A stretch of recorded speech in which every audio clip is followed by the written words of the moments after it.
Welcome back to the Far Outpost. Okay, so as promised, we got the plastic in from Sorinex on this off-grid rack.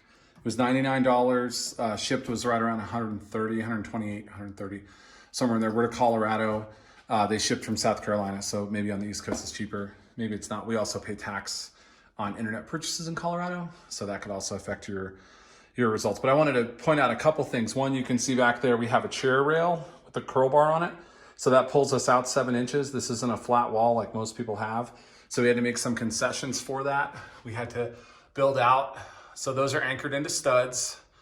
And then the rack itself is anchored onto those. Those are wood glued and bolted in. They're not going anywhere.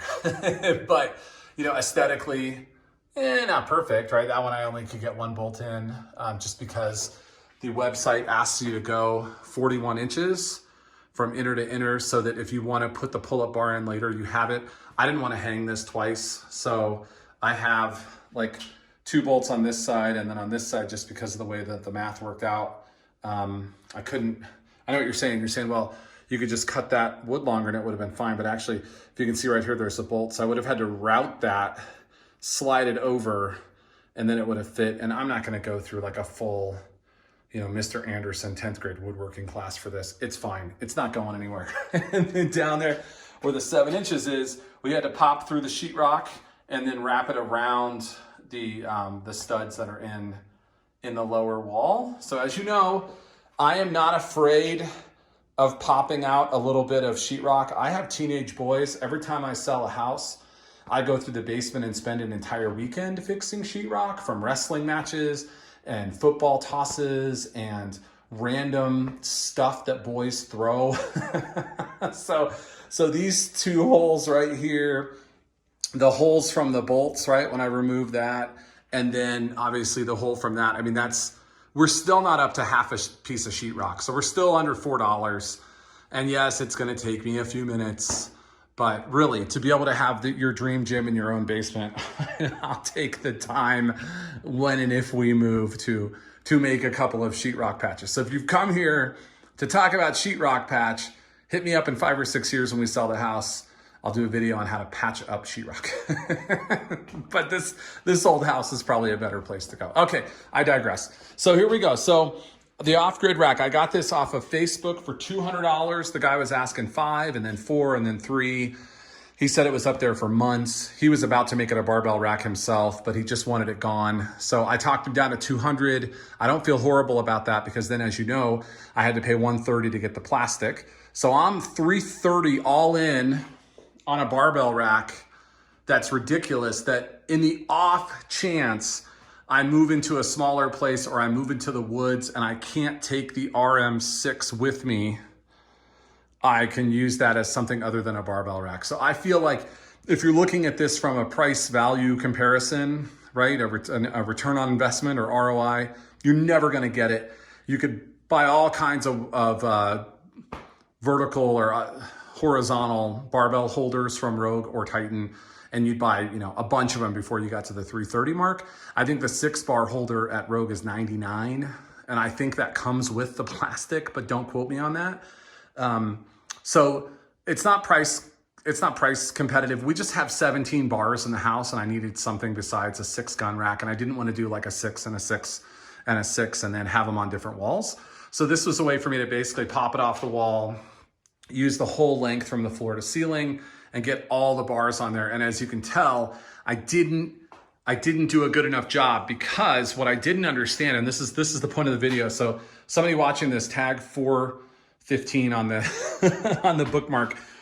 You see, these are set up straight. These are set up just to hold a barbell when you're benching or squatting or lifting. These are not the deep, you know, the deep wells that you get on Rogue and Titan, where you can put a thicker barbell in. See, this one won't fit, this band belt. It fits on the side that doesn't have the extra support or the, you know, this sleeve, but it fits on that side okay, but it does not fit on the other side. The caddy bar won't fit. The axle bar won't fit.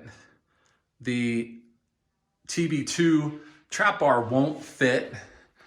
the log won't fit and the DIY earthquake bar won't fit. So do I love it?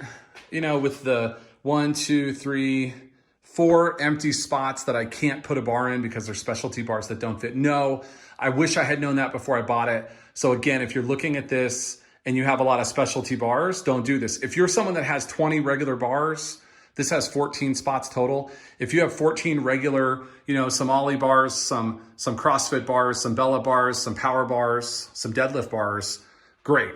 I would put this in a commercial gym. If I owned a gym and I didn't want to have bar walls all over, I would do one of two things. I would either have a bunch of 6-bar holders in different sections of the gym based on the type of lifting that was being done there, or I would buy one of these. And if I had a smaller gym, you could fit all the bars on there and just trust your members to know what they're using.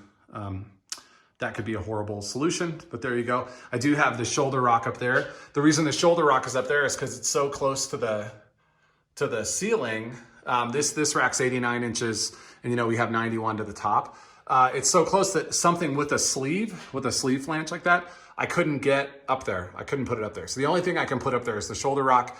I also wanted to show you here. You can see that there are the carabiner holes. It says that there's 24 different places where you can put carabiners or hooks or like weight belt hooks and stuff. I think that's all great. I think depending on what your gym looks like and how you position this, right? Like those down there, you could use to anchor like pulleys or crossover symmetries, stuff like that. Anything that has a carabiner, you could put in there. And then you see the hole at the bottom. You could put like a stall bar down there. The hole up here, you could put the pull-up bar that's 41 inches that comes from Sorinex, or I think you could maybe retrofit it to hold a Rogue bar, but don't quote me on that. I would go, if you're gonna buy this rack, get the Sorinex pull-up bar. And then there you go. I'm not sure really what else to say about it. I'm happy that it's not gonna bang up my bars. I'm happy the plastic is gonna protect the bars. I'm not happy with the depth of the cuts, but if you look at it that way, if you made every single cut deeper, would you still get 13 bars on it? And if you only got 10 bars on it to make it thicker, then in our case, we wouldn't even have bought it. It wouldn't have made any sense. We needed as many bars as possible. So there you go.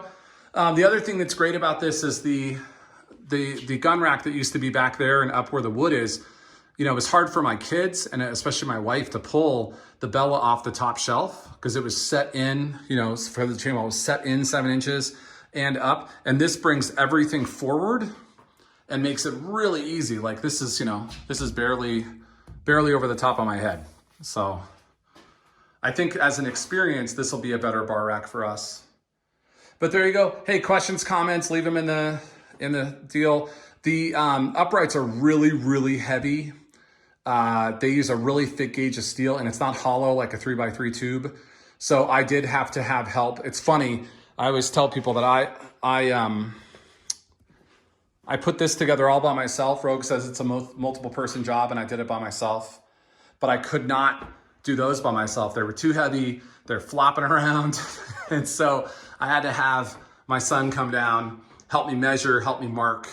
And then once I put the holes in, he just held in place while I put all the bolts in. But this was not a one-person job. So I don't know, maybe outside, if you're putting this outside on a side of a house or a tree where you're not having to make kind of concessions for the depth, maybe it's better.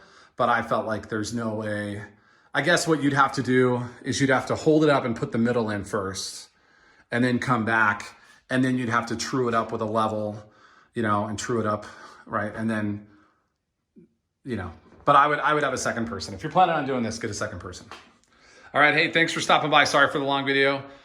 Questions, comments, anything that you have, leave them below. And I hope you all are doing well out there. Thanks for stopping by.